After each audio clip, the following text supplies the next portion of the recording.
Hello everyone and welcome back to my channel. Now I have finished my shawl, the one that was done in the McIntosh pure wool yarn.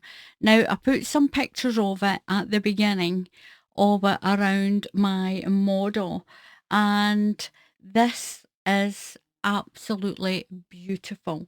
It turned out really more than I expected. Now, it's just a simple pattern of a cluster granny stitch.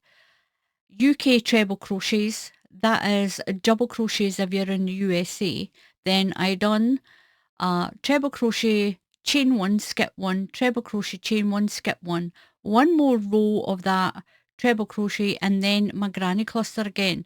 Now, underneath the video and at the very end, I'll put links to the how I made the shawl and a link to the yarn that I got as well. I'll put a link in the description for this yarn.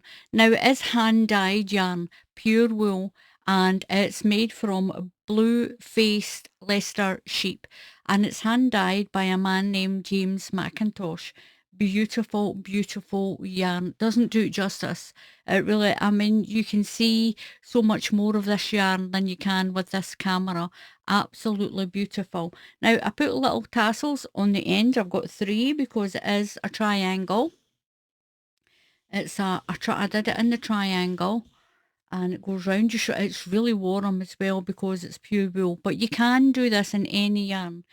Now when I finished it off, I finished on that split pattern there, the UK treble crochet, the treble crochet, skip one, chain one, and then one final row of treble crochet. That's how I finished it off. You can continue this until it's as big as you want it. I am trying this pattern out in a square. Doesn't look quite the same as it does as a triangle like this, but I am trying it as a square. It may be because I'm using different yarn to do it, but this is beautiful, absolutely beautiful. It really is. This yarn is beautiful. The pattern, look at that for a pattern. It is really, really pretty. It's a pretty, pretty pattern as well. Turned out absolutely amazing. Now, don't ask me what size it's turned out. I haven't measured it. I haven't measured it. I can measure it. Hang on. I've got this really old measuring tape. I found this. I found that it's so old, this old. It's in inches. It's also in centimetres. So it turned out when I did it, when we started this out, I'll go to down to this point because it actually, I'll turn it because we started it this way to make the pattern like this. I had it upside down. Doesn't matter. I did 5 rows. You can do more if you want. An odd row for some reason looks better of the clusters. I started it with the clusters. I did 5 rows, and then these 3 rows makes 8 rows of a pattern. And I've done 1, 2, 3, 4, 5, 6 sections. I've done 6 sections. You can do as many as you want. You could even do 2 triangles and join them together. It would make a beautiful square. You can just join them up this big long length. And I have got, I'll do it in inches. See if I can roughly measure this out to how wide it is. Bearing in mind it'll have a little bit, but it's not been washed yet, so it could turn out just a tiny little bit sort of bigger. 60, I would say it's 70 inches. It's 70 inches around the neck from along that long edge up the side of the triangle. You see what I mean by where you could actually do this, do 2 and join it, and it would have that really nice part there. My friend Elizabeth Fox is doing this as a square as well, this little pattern. I mean, it's not sort of, I wouldn't say it was my pattern. It's just a granny cluster, and then that's all it is. It's not nothing special, and it's been used for a lot of garments, just any type of cluster that you want. and I would say it's about 50. It's about 50 down that way. And if you're looking for centimetres, it's about 150.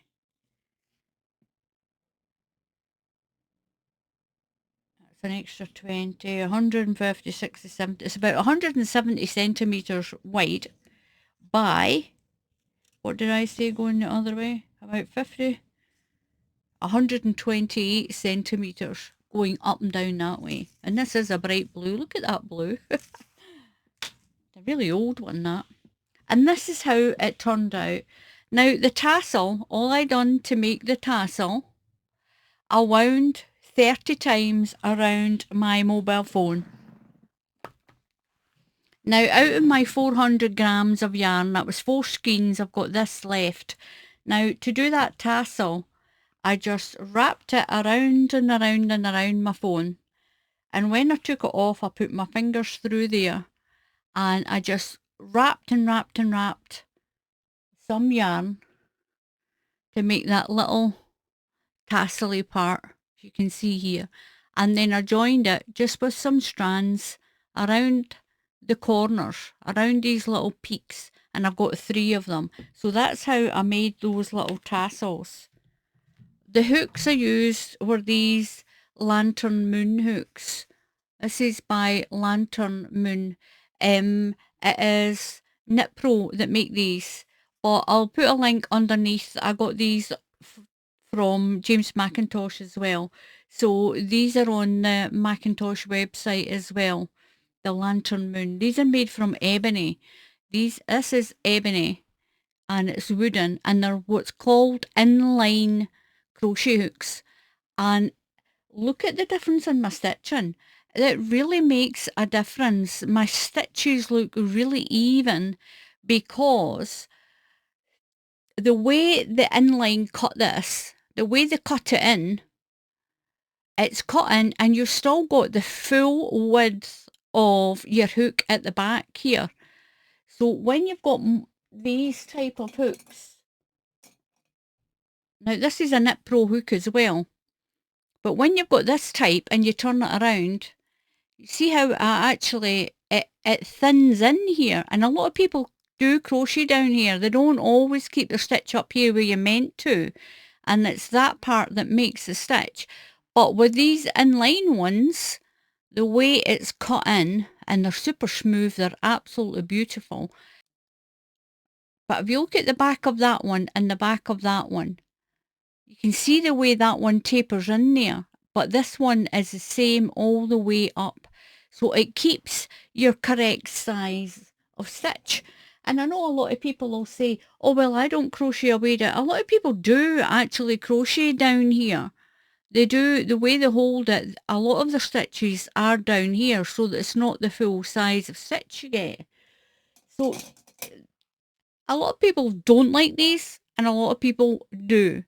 Give it a try. I've been using it for a couple of weeks now and I actually really like this inline style. Now, you don't need to get these ones if you don't want to. You can just Google inline crochet hooks and there is a few other manufacturers. And the more famous one is Susan Bates. There's a style, it's called Susan Bates, and she does inline crochet hooks as well like this. But there's other manufacturers too. These ones are done by Knit Pro, but they're called Lantern Moon.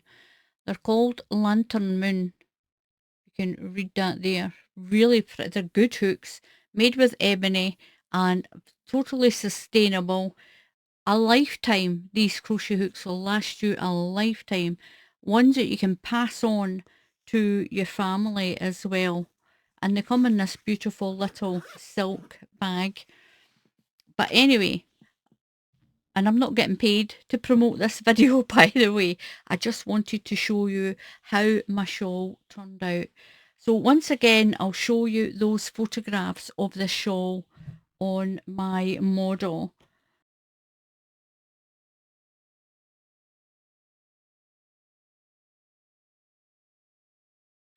I'm not glamorous enough to wear this myself and take pictures and put it on, and it does fit me. It does. It is quite large. It's came out quite large and it's beautiful. It really is. I really like this. And what I want to say is I want to thank James McIntosh for sending me the yarn and those hooks to do this, to give this pure wool a try. Um, it's beautiful. It really is. It's absolutely amazing wool. And so it is brilliant for something special. If you want to make something special for someone, then this is the yarn to try. It'd be so warm, especially if you're in a cold climate. It'd be so warm, beautiful. Even if you've just somewhere it is warm and you've got maybe like a cold evening, a nice shawl with this kind of open pattern, it is really delightful in the evening. And I love it. I love it. Thank you very much for watching. Please subscribe to the channel. And if you click on the bell icon, YouTube will tell you when I put up another tutorial. Now at the end, near the end of this video, a little box will appear here and a box will appear down here. And you can click on it and it'll take you to the video for the shawl and the left hand version of doing this shawl as well. So until the next time, happy crafting and I'll see you all again soon. Goodbye.